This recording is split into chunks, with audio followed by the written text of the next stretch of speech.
Hello, everybody, and welcome to another edition of The Mormon Atheist. Today's date is December 29th, 2025. We are continuing our series on William Morgan's book, Illustrations of Masonry, and comparing it to Mormonism and the Mormon saga, if you will, the Mormon stories, all this kind of stuff, right? So, Apostate congregation, like and subscribe to the channel if you haven't already.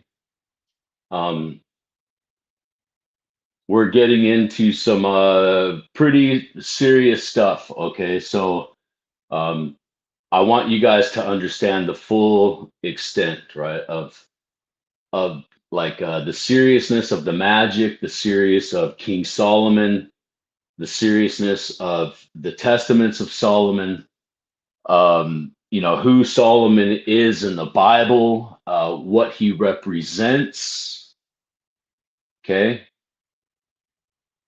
And I want you to understand to the LDS people that watch this channel, I understand that, a lot of the occult stuff is a new world for you guys. So I learned the hard way. Okay, please understand, in the world of YouTube, when you learn the hard way, it's not so nice. Okay. And I learned this from the apostate congregation themselves. The word occult is plural. Okay. The word occult represents all of the magics, all of the various types and styles of magic, okay? Which there's many. But if you understand the testaments of Solomon in the Bible, all like the representations, all of this stuff, what religion is, Christianity, how this all works, how this all intertwines, right? How it pertains to Freemasonry, King Solomon, the Bible, all this stuff, right? Okay, so you have to know King Solomon, Hiram Abiff, and the word occult is plural for the magics, the different styles, the different kinds, the different types of magic, right? So now is what I need you to do, okay, is go through this and break it down. Which magic are you specifically referring to? Okay. So you have to investigate chaos magic. You have to, these are magics that come later, right? Okay. So now you got to stay in our time frame. So now we're talking Enochian magic. We're talking, these kinds of things, right? But this is not Enochian magic. If you look at John Dee, okay, and his buddy there, Edward Kelly, right? The closest thing you're going to get to Enochian magic is you have to remember what Enochian magic even is. Okay. Enochian magic is the language of the angels. And it's how to invoke that language. Okay. So you have to understand what these magics are, what they represent. Okay. So it's not Enochian magic. So the language, the closest thing you're going to get to Enochian magic is the parchment paper. There are legit symbols of Enochian magic on that parchment paper. But there's also Greek and, various other things, backward symbols, So you can't specifically say Enochian magic.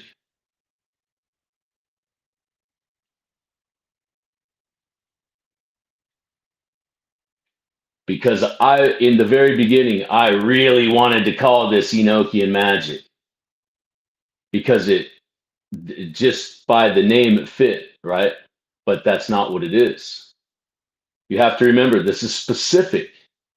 In magic, these words and these ceremonies, they mean specific things. You see, this is the part of the, LDS people I'm talking to you, right? Is you're not appreciating what the magic represents, okay? It's still silly. You're still in that silly phase. You're still in that folk magic phase. Okay, you're still trying to hold on. You're still trying to hang your proverbial hat on that folk magic. This is not folk magic. This is not in the milieu of the people, okay? That story is bullshit. We disintegrated that story in previous episodes. When it began, who began it, okay? I don't feel like we need to rehash that. Okay? Folk magic is not what's happening here. Okay?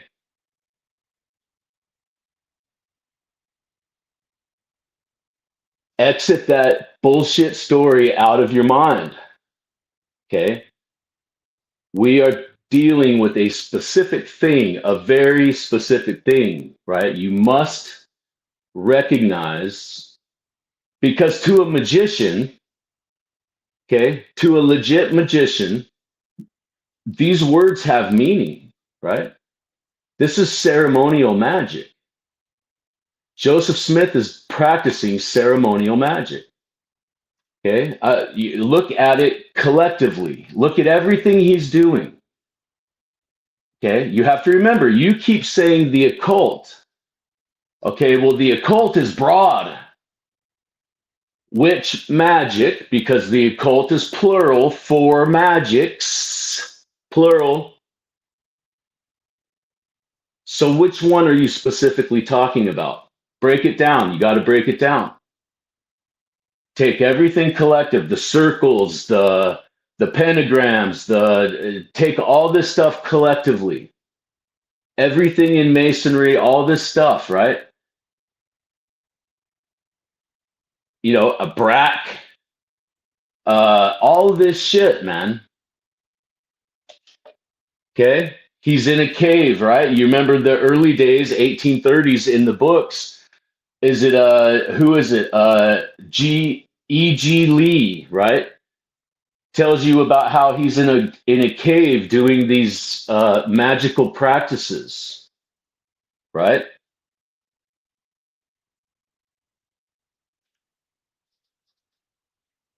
And that's in like 1832, I think, is when he writes that, right?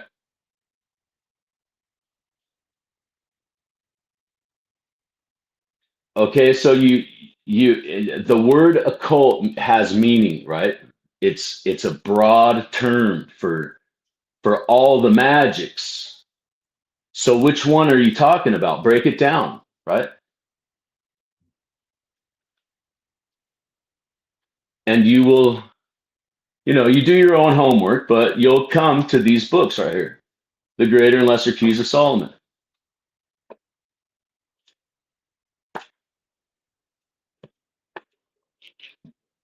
This stuff is specific, okay?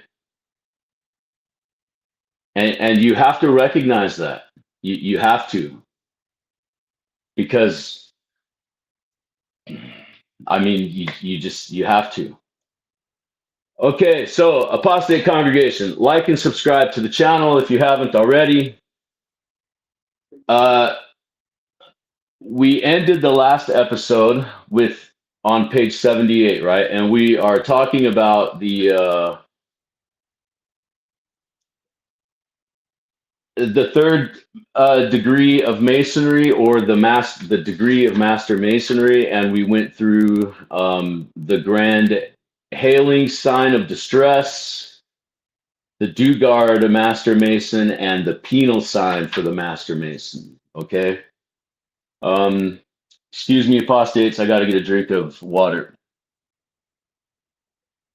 My mason jar of water. All right. And so we ended on page 79.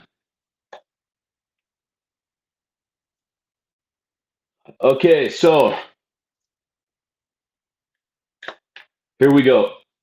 Where we ended at was on, or I mean, I'm sorry, page 78. You are now about to travel to give us a specimen of your fortitude, preservance, and fidelity in the preservation of what you have already received. Fare you well. And may the Lord be with you and support you through your trials and difficulties. Okay, now in the last episode, I ended off with, during this part, I want you to really think about Joseph Smith and all of his trials and tribulations and, all of that stuff collectively as a whole, right? Allegorically, symbolically, all of these things, right? And so, yeah, when we get into this, all right, so let's keep going. All right. In some lodges, you may make him pray before he starts.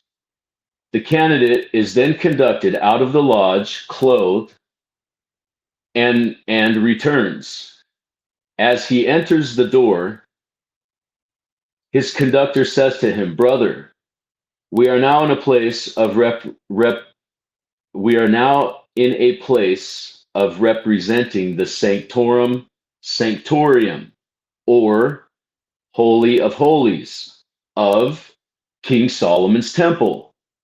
Okay, now I want you to think of the setup of the temple.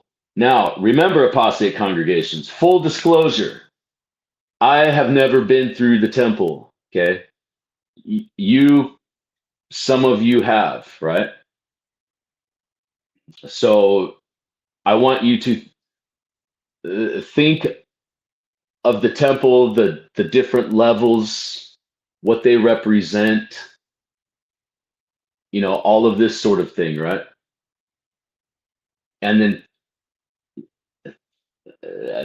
think of the sanctorum sanctorium, or holy of holies. Oh man, I love this stuff. I absolutely love this stuff, apostate congregation. I mean, I don't know. Anyways, all right, let's keep going. It was the custom of our Grand Master, Hiram Abiff, every day at high 12, when the crafts were from labor and refreshment, to enter into the sanctum sanctorium and offer up his devotions to the ever living God. Let us, in imitation of him, kneel and pray. They then kneel, and the conductor says the following prayer: "Thou, O God, knowest our down sitting and uprising, and understandeth our thoughts afar off. Shield and defend us from the evil intentions of our enemies, and support us from under the trials and affections which we are destined to endure while traveling through this vale of tears." Val is spelled Vale, val of tears, the valley of tears, right? Man that is born of a woman is of a few days and full of trouble. He cometh forth as a flower and is cut down. Think Joseph Smith. He fleeth also as a shadow and continueth not.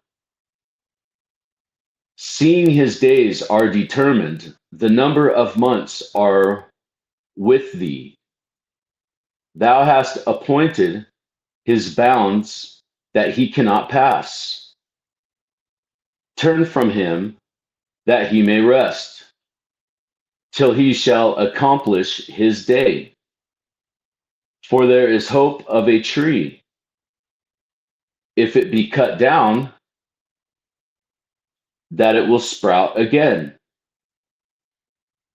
and that the tender branch thereof will not cease.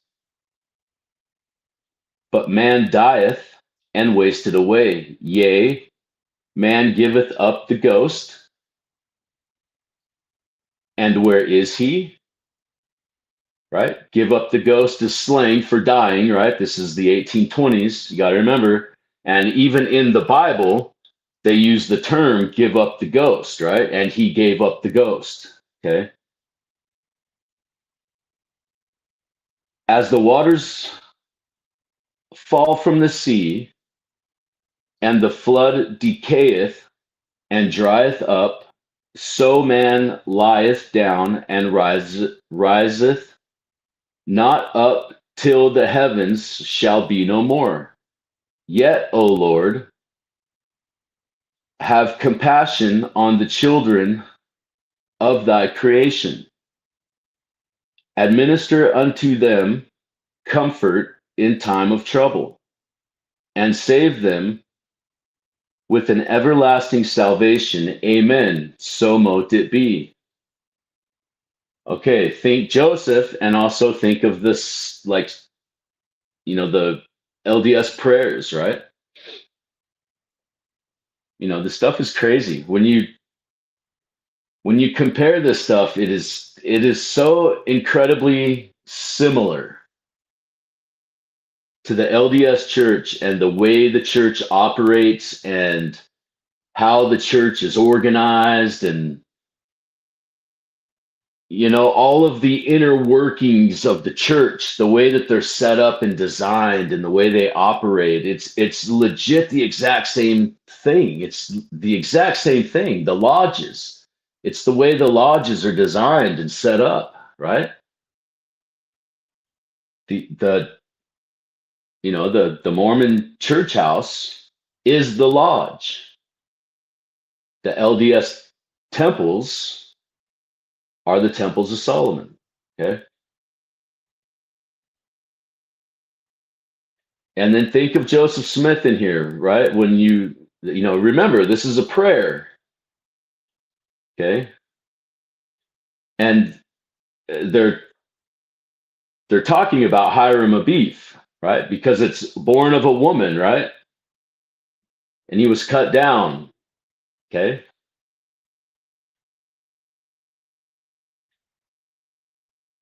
They then rise, and the conductor says to the candidate, brother, in further imitation, right? They're imitating.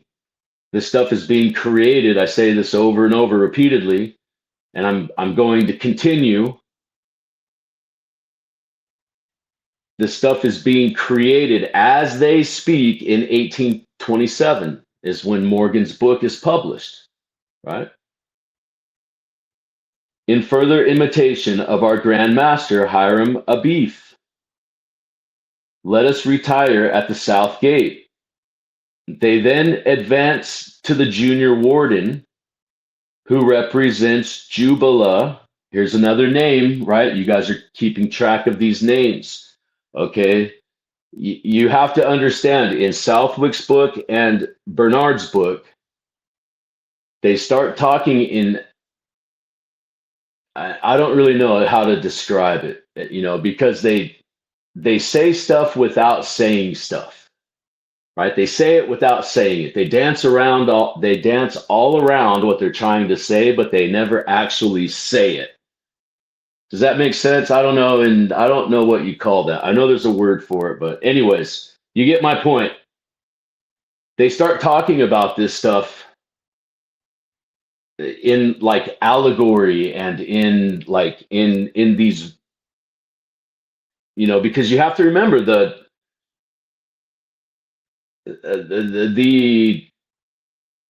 what's it called? The punishment is death, right?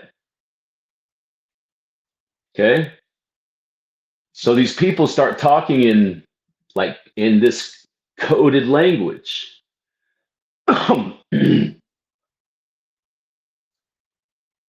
And if you don't understand William Morgan's book, because William Morgan is explaining to you what this stuff means, right? Like the word cement.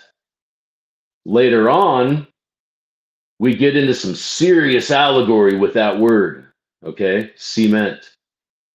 And, Mormonism, that has a role in Mormonism as well. So Jubilee, Jubela, is the word, right? Junior Warden, okay?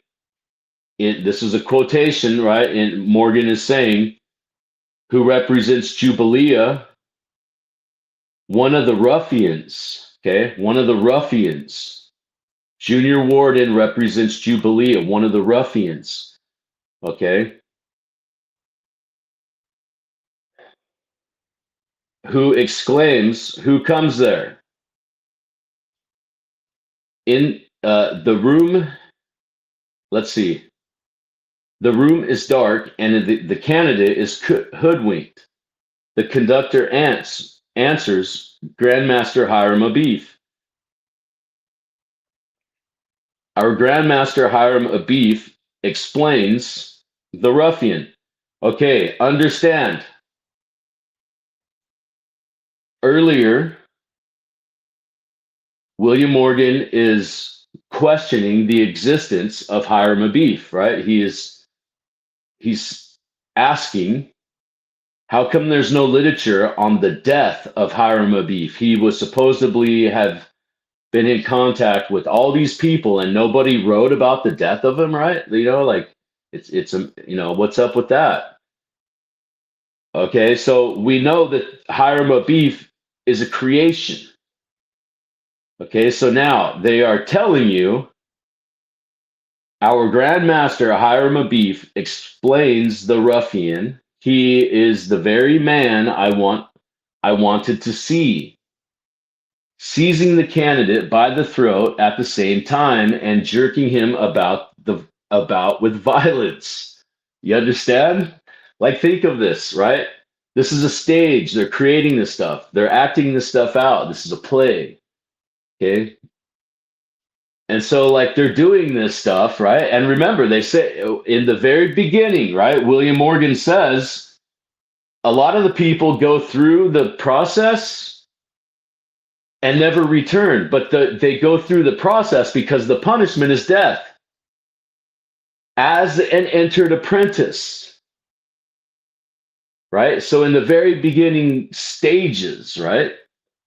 Once there's a point of no return, and once you hit that point of no return, you either go through with it or you die, right? So Morgan says these people are going through this process strictly just to get through it, and they never return, never to receive the oath again, right? Stuff is fascinating. Apostates, comment not in the lives because I keep the lives turned off. I cannot see your lives or your chats because it's very distracting to me. And so I have a problem with the shiny thing. Boom, off I go with some other shit, as you can tell, right? And so that's why I keep it turned off. So in the comments, right? What do you guys think of this stuff, right? It's crazy stuff. Phenomenal. I mean, just on its own, it's bizarre. It's so bizarre. Why would you put yourself through this shit? You know? Be jerked about with violence. They put your hand around your throat and jerk you about with violence. Give me the Master Mason's word, or I will take your life. Oh, fuck, dude. The conductor replies, I cannot give it now, but if you will wait till the Grand Lodge assembles at Jerusalem, if you are found worthy, you shall then receive it. Otherwise, you cannot. The ruffian then gives the candidate a blow with the 24-inch gauge across the throat. Quack! I mean, come on, man.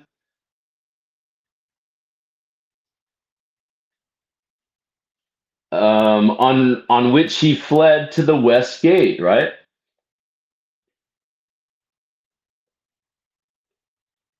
Okay. Think Joseph Smith was chased through the field, right?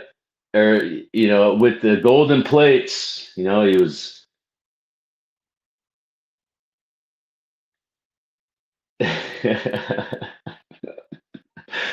Oh man. All right. I'm sorry, apostate congregation. This stuff is it's it I don't know. It's comical to me, it's sad to me, it's scary to me because our American society is legit based on this bullshit Freemasonry story, right? So let me ask you, apostate congregation, the question here. And this is a question that I legitimately have, okay? And this is a question I legitimately have. If William Morgan in 18, Solomon Southwick, as early as 1805, okay, is writing against this religious institution, okay?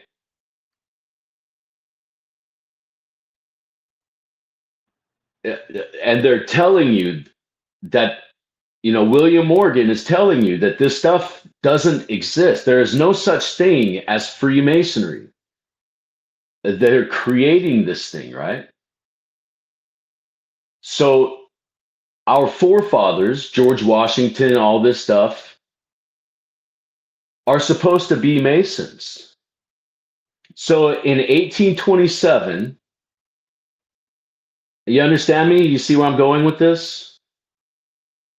The entire anti-Masonic political movement, the political party, is against this, okay? And they are legitimately telling you, this stuff does not exist. These people are creating this, okay? So what are our founding fathers? They're supposed to be fucking Freemasons. You understand me? Okay. Do you see the level of how deep this goes? When you get into the names, when Bernard starts giving you these names and Southwick, they start naming names, and those names you can follow to the lodges, and you can follow them, and they will take you places. They will take you to Dartmouth College. You understand me? These books are written before Mormonism. There is no Mormonism at this time. This is anti-Masonic, pre-Mormonism. So why are these Mormon names in these books? Why do these people end up these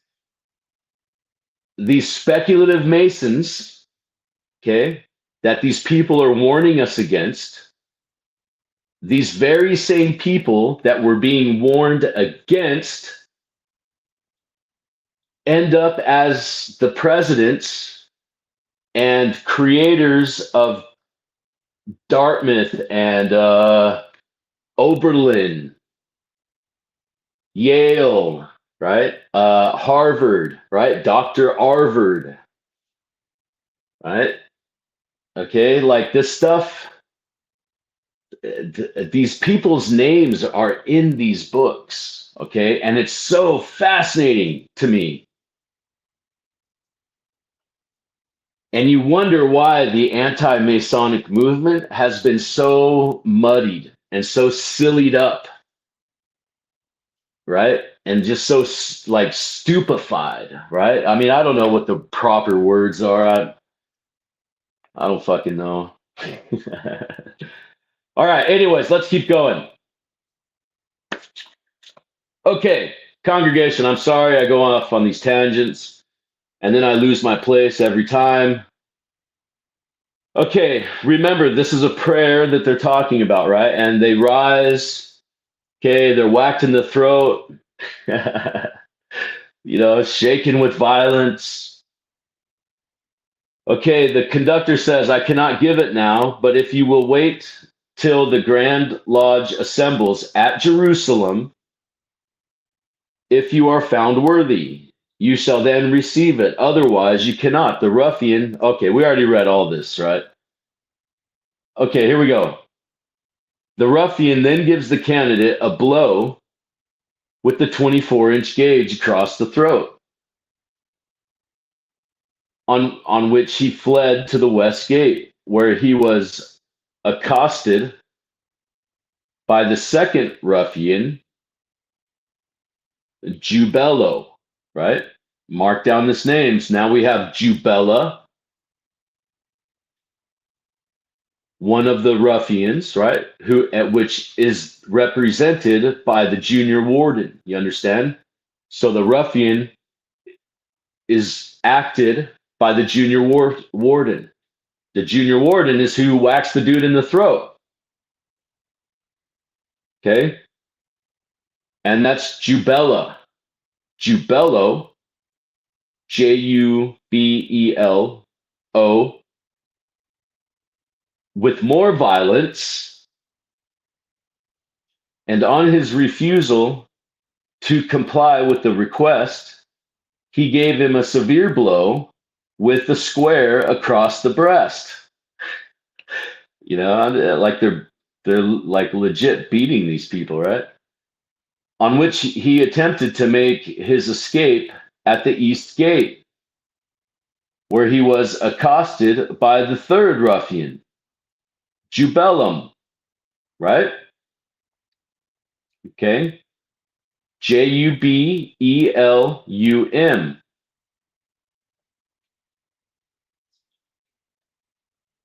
With still more violence, and on refusing, page 80. Okay, I want you to think of William Morgan here. I want you to think of the story of William Morgan as I am saying this, okay? And then I'm going to show you a picture, not of William Morgan, not of William Morgan. Do you understand me? I want to read this again, right? And remember, we are talking about the ruffian. Our Grand Master, Hiram Abiff, right? I want you to, he's the junior warden is who is doing this, right? You have Jubello, and now Jubellum, okay? One with violence, one with more violence, one with even more violence, right? What happens to William Morgan? Think of William Morgan and his story and what happens to him. And on refusing to comply with his request, the ruffian gave him a violent blow with the common gavel to the forehead. Okay? Think of this symbolically. And the story of Joseph Smith and the story of William Morgan, the story of these martyrs. Okay? Which brought him to the floor on which one of them exclaimed, "What shall we do? We have killed our grandmaster Hiram Abiff." Now, think of every single picture you have ever seen of the kidnapping of William Morgan. Okay? All of the drawings and all of the, like, legit everything. This picture that I'm about to show you on page 80 is a representation of the ruffians and whacking the dude in the forehead. Okay? Zoom in on that. Okay?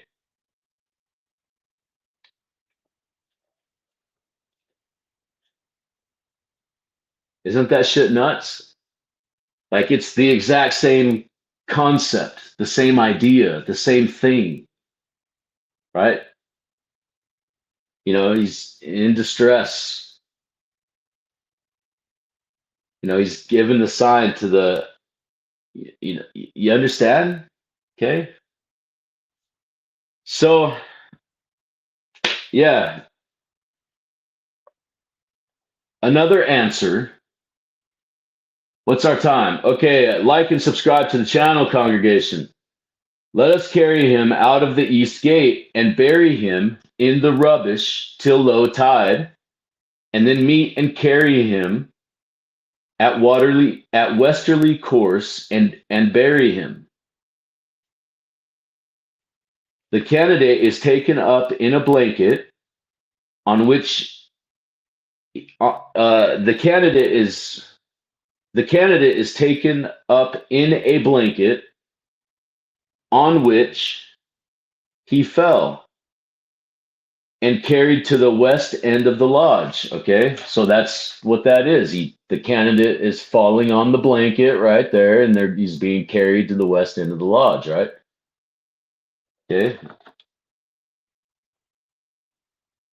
This is the story of William Morgan. This is also the story. I'm going to really mess you up.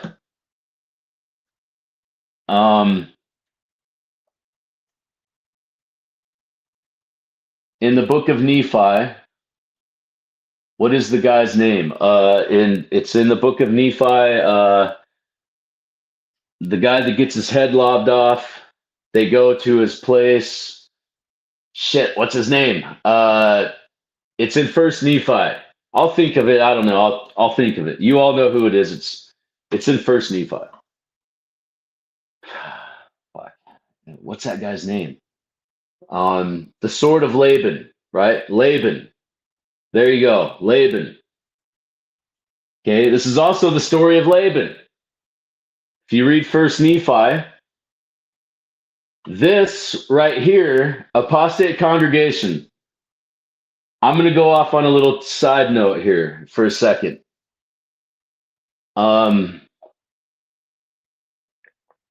Okay.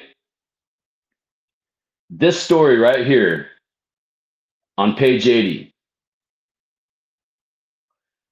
When I very first started doing YouTube, okay, I never had a channel. I never did anything, right? I went on Latter Daily Digest. Okay, it was the very first time. I did like 3 episodes. I've done 5 total episodes on that channel.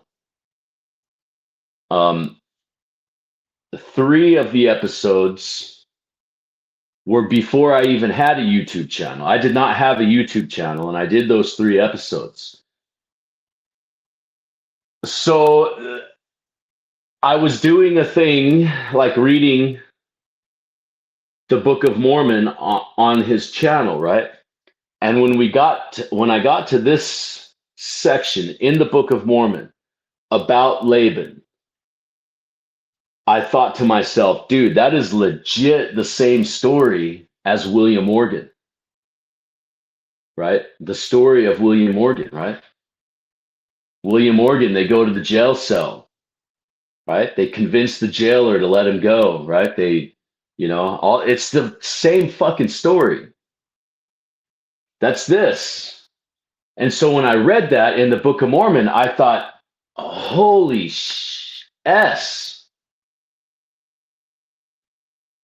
This is insanity, right?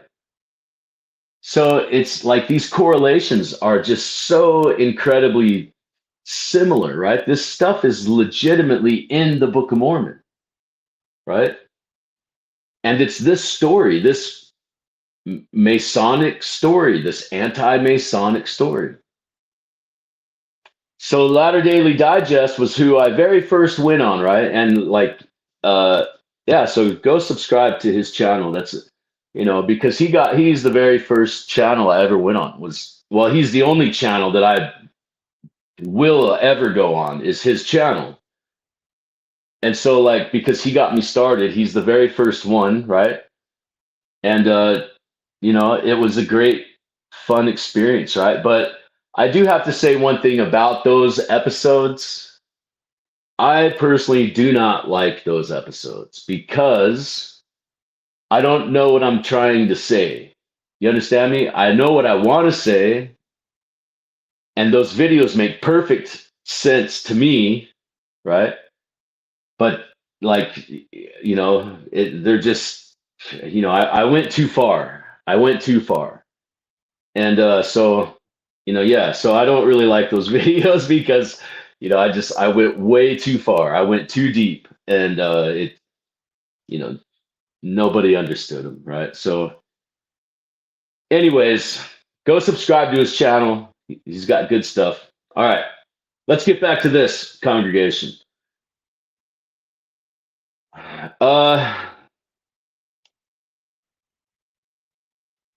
candidate is taken up in a blanket on which he fell and carried to the west end of the lodge.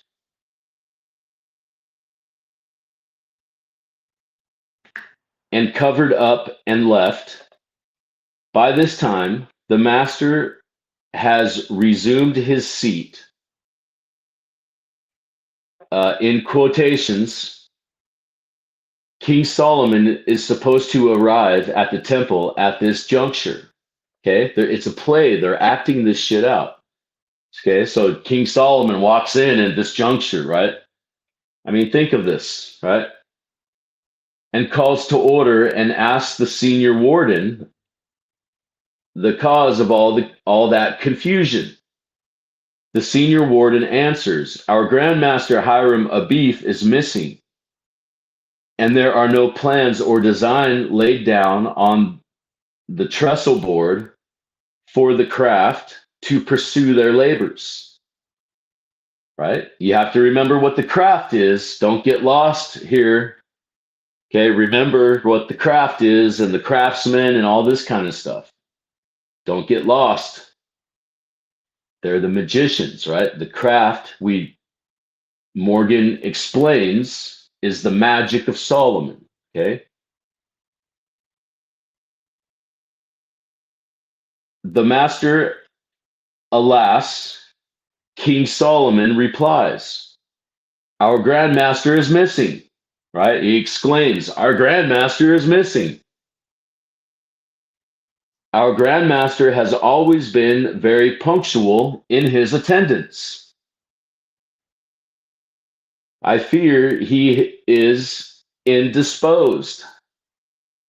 Assemble the crafts and search in and about the temple and see if he can be found." I mean, this is comical, man. This is legit comical. We have all been duped. Every effing one of us have been duped. Okay? This is comedy. This is sad. I mean, this is just such a fucking hoax, Okay, they all shuttle about the floor while the master calls them to order and asks the senior warden, "What's the success?" He answers, "We cannot find our..."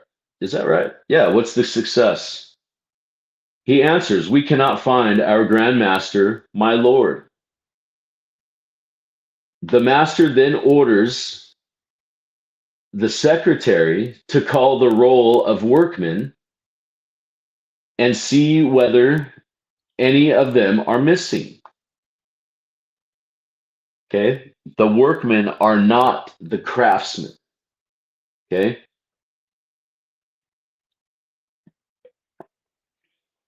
Like and subscribe to the channel if you haven't already. Okay, let's keep going. The secretary calls the roll and says, I have called the roll, my lord, and find that there are 3 missing, jubila, jubelo, and jubellum. Remember, the ruffians. His lordship then observed, okay, they're acting this out, and this is the same effing story of the death of all of these martyrs. In some form or fashion, this is legitimately the same story as these martyrs, these Masonic martyrs. William Morgan, Joseph Smith, Monroe, Murdoch, the list goes on. Henry Smith was a martyr. He's the unknown author that released the Yakin and Boaz, right? So understand, right, this common thread through this stuff.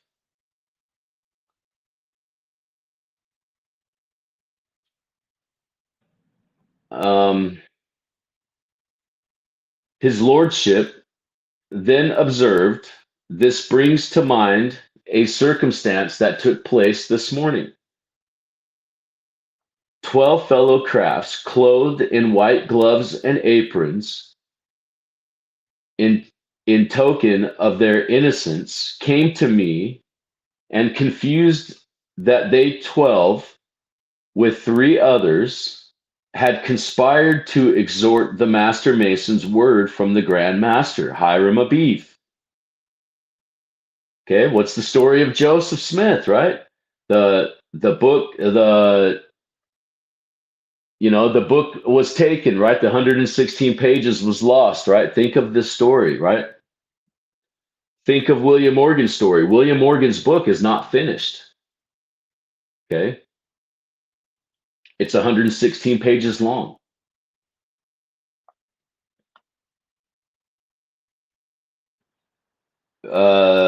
It conspired to extort the master mason's word from their Grand Master Hiram Abiff. And in case of refusal to take his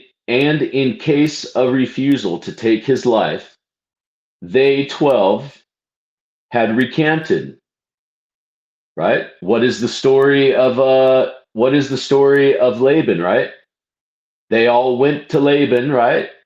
And a couple of them bailed, and then the one stayed behind. Okay. They 12 had recanted, but feared the other 3 had been base enough to carry their atrocious designs into execution.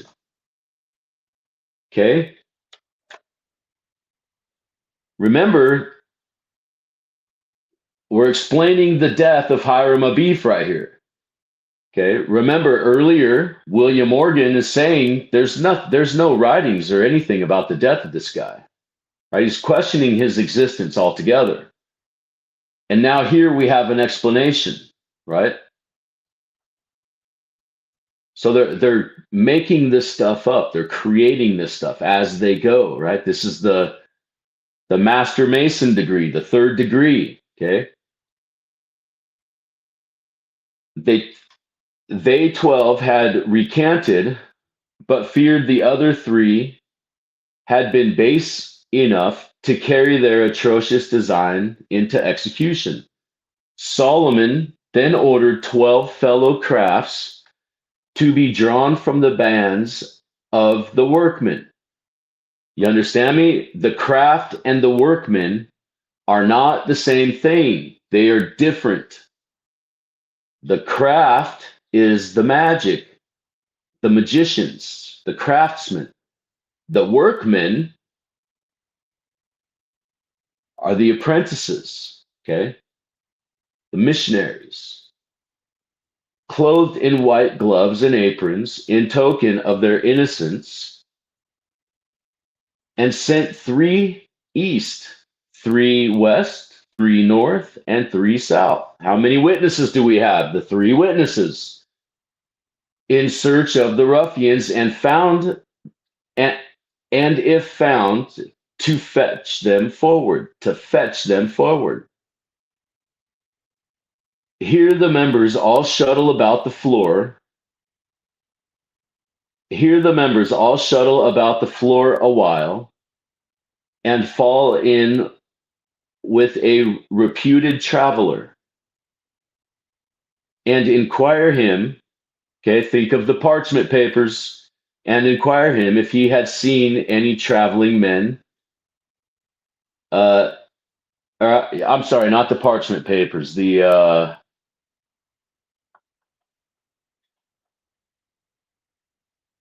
Martin Harris, what did he have? The character page, that's it, the character page. Here the members all shuffle about the floor a while, and fall in with a reputed traveler. Okay, you could also say this is also the story of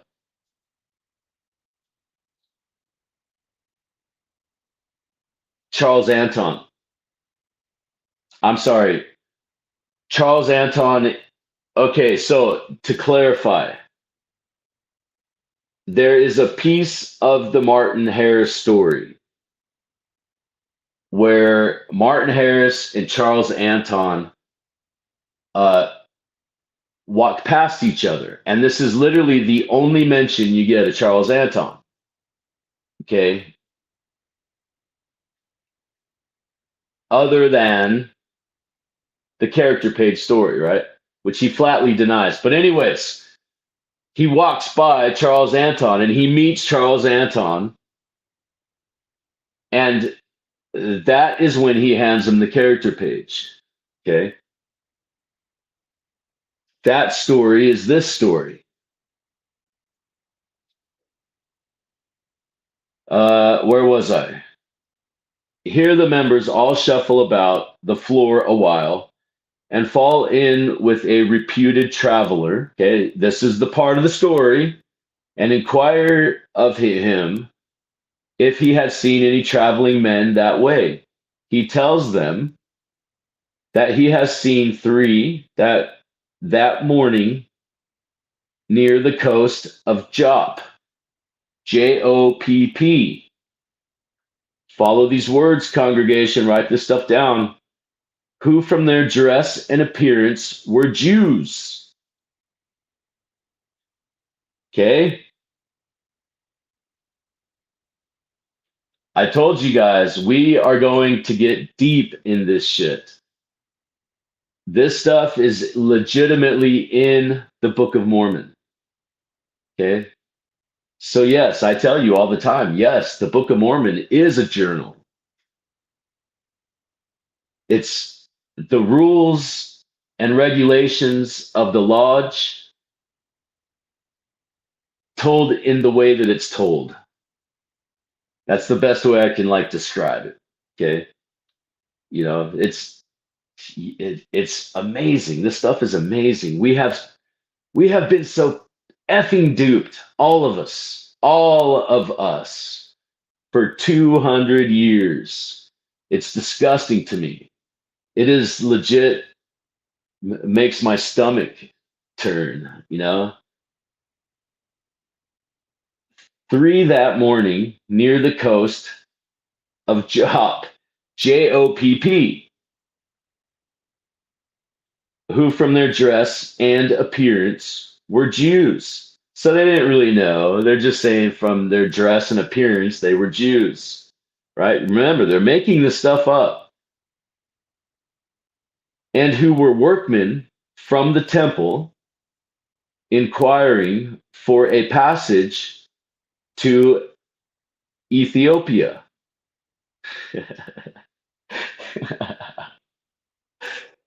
Ridiculous.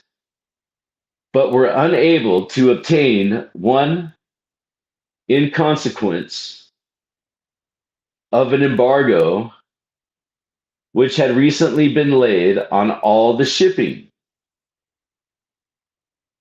I mean, wow, an embargo, laid on the shipping. If that's not the politics of the 1820s, right? What did Joseph Smith, I mean, not Joseph Smith, fuck, Donald Trump talk about all these embargoes and all these like tariffs that were in the 1800s? Okay. Like it's, come on. And had turned back. Jesus, man. This is so ridiculous. But were unable to obtain one in consequence of an embargo which had recently been laid on all the shipping and had turned back into the country, right? The embargo. So all the shipping goods got sent back to where the countries they came from, right? This event in history really did happen. Multiple. I mean, pick your era, okay? All right, pick your kingdom, pick your fuck,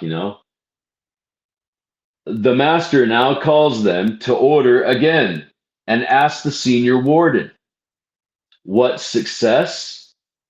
He answers by relating what had taken place. Solomon observes. Okay. Solomon observes. You're talking about the master. He's acting. So Solomon is observing. Remember what he says earlier, right?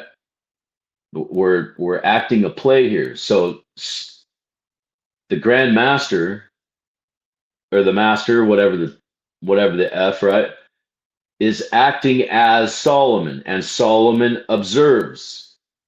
I had this embargo laid to prevent the ruffians from making their escape, right?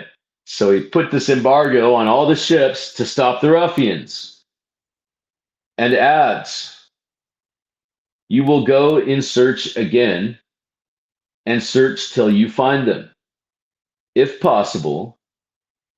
And if they are not found, the 12 who confessed shall be considered as the reputed murderers and suffer accordingly.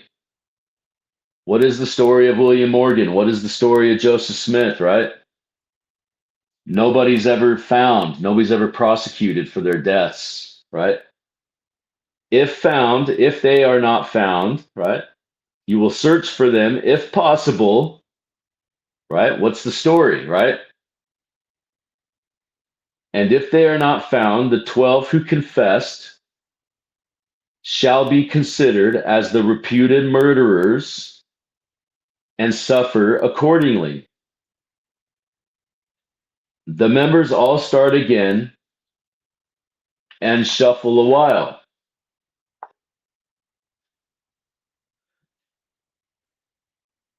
Until one of them, as if by accident, finds the body of Hiram Abiff. Alas, the candidate, and hails his traveling companions, who join him. And while they are hammering out something over the candidate, the three reputed ruffians, who are scattered in a private corner near the candidate, are heard to exclaim in the following manner. First, Jubela. Oh, that my throat, oh, first Jubela. Oh, that my throat had been cut across, my tongue torn out, and my body buried in the rough sands of the sea at low water mark, where the tide ebbs and flows twice in 24 hours. Ere, E-R-E, ear. I had been accessory to the death of so good a man as our Grand Master Hiram Abiff. That's your confession, right? Think of the confessions of William Morgan.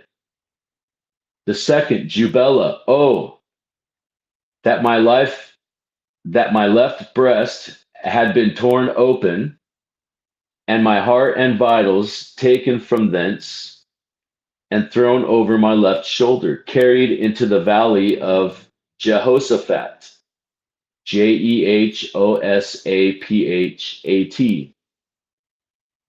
and there to become a prey to the wild beast of the fields and vultures of the air. Ere, E-R-E, I had conspired the death of so good a man as our Grand Master Hiram Abiff. The third confession, Jubelum. Oh, that my body had been severed in two in the midst and divided to the north and the south, my bowels burnt to ashes in the center, and the ashes scattered by the four winds of heaven, that there might not the last track or remembrance remain among them, among men or masons. Of so vile and perjured a wretch as I am, Jubela and Jubelo, it was I that struck him harder than you both.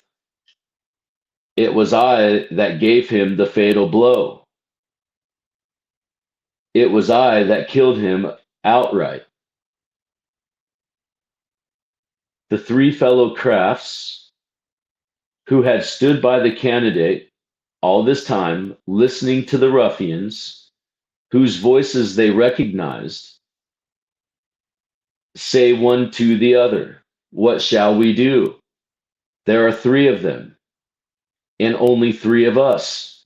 Effing cowards, right? 3 on 3, that's fair. Come on, let's go blows, baby. You know? It is, said one in reply, our cause is good. Let us seize them. On which they rush forward, seize and carry them to the master, to whom they relate what had passed. The master then addresses them in the following manner. Okay, in quotations it says, or in parentheses it says,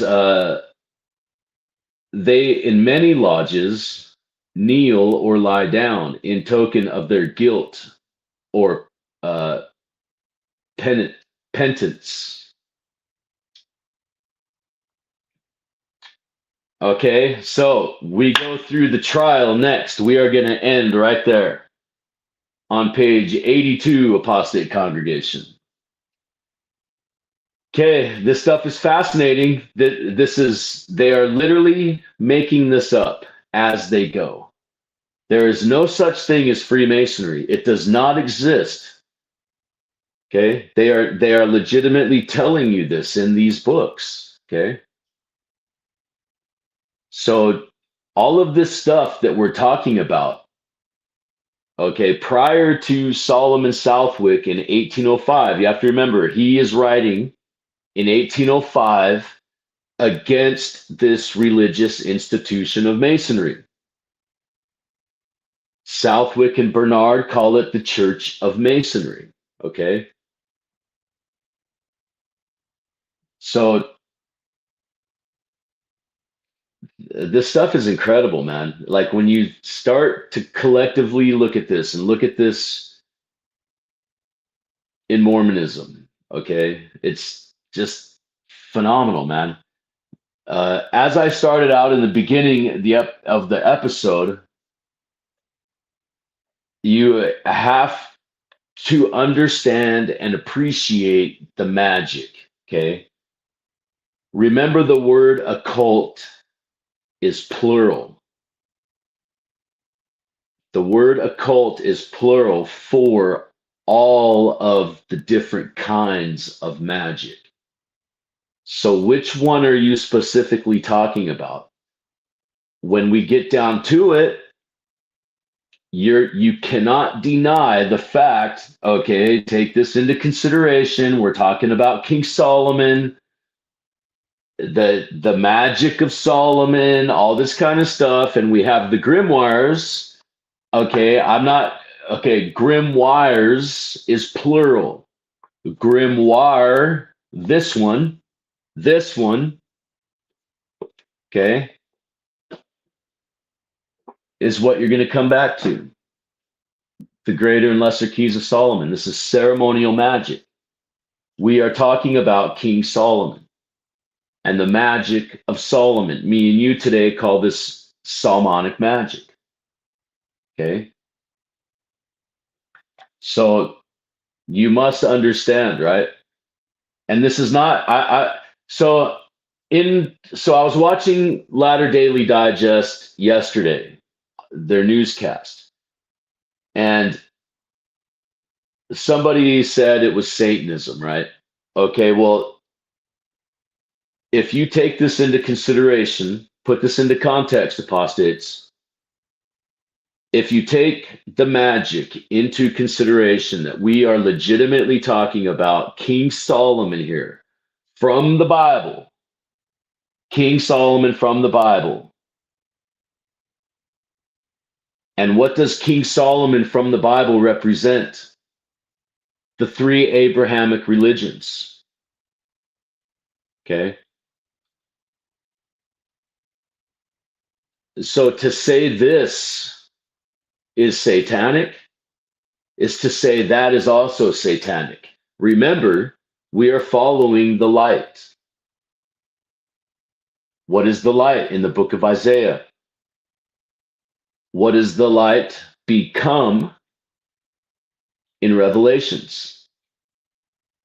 Remember, we're in search of that light for the book of Isaiah. Okay.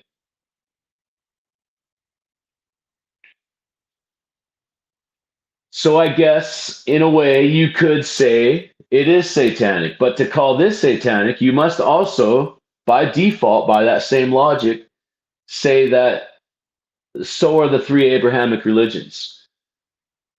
Because we are legitimately talking about King Solomon here and the magic of Solomon and Solomonic magic.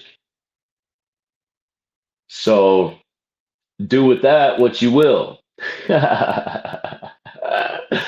All right. Anyways, I told you, apostates, this is a rabbit hole within rabbit holes within rabbit holes.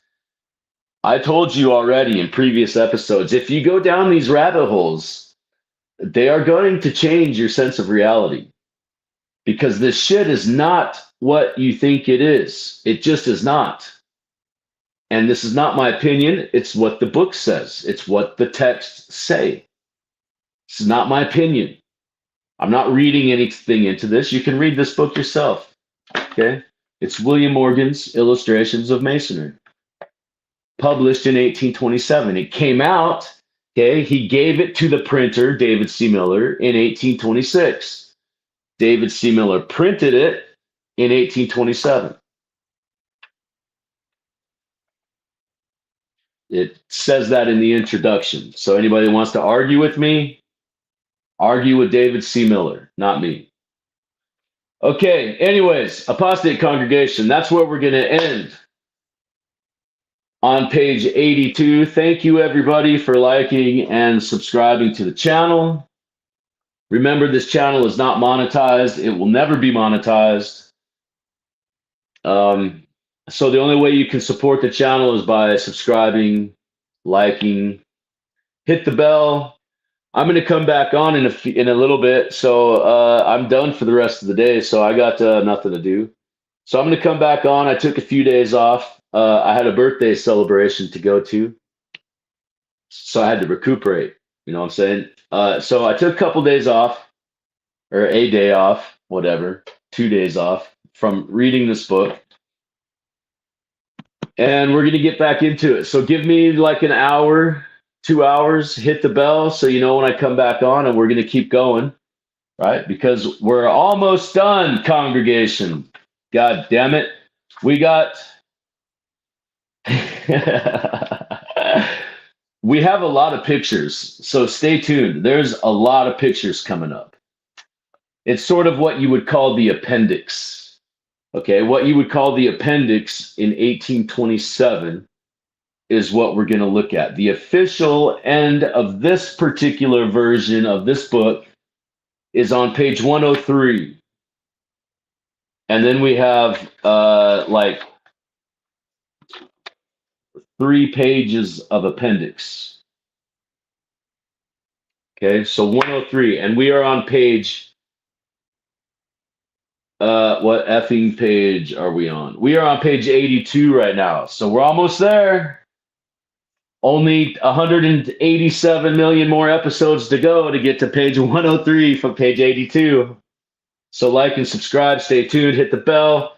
Give me a little bit of time, congregation, and I will be back. So, in the words of the late, great Solomon Southwick, my man, who is next up on deck after we finish this book. In the words of the late, great Solomon Southwick, we are William Morgan. I'm sorry, those are my words, damn it. The ashes of Morgan will rise again. Okay, we are William Morgan, apostate congregation. And thank you to everybody for pushing this channel. You new subscribers, welcome to the apostate congregation. Welcome. And we'll see you on the other side, apostates. Hit the bell. We'll be back in a minute, about an hour, hour and a half. Adios, amigos.